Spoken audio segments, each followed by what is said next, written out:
Ratusan driver ojek online mendatangi kawasan Simpang Kepri Mall setelah mendapatkan informasi kalau rekannya mendapatkan penganiayaan. Diketahui, dalam peristiwa ini, 3 orang driver ojol mendapatkan penganiayaan dari pengamen di lokasi. Mereka yang mendapatkan penganiayaan diantaranya Yeni driver Grab, Firman driver Maxim dan Marwan driver Maxim. Sementara itu Firman salah satu korban mengalami luka di bagian dagunya.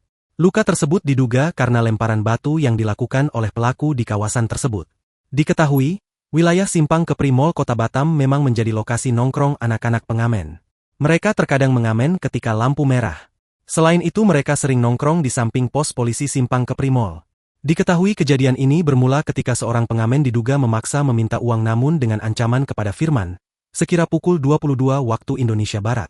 Merasa terancam, Firman menekan SOS yang memanggil rekan-rekan sesama driver di kawasan Batam Center. Mengetahui situasi itu, pengamen tersebut kabur ke sebuah warung tuak di dekat SPBU Kepri Mall.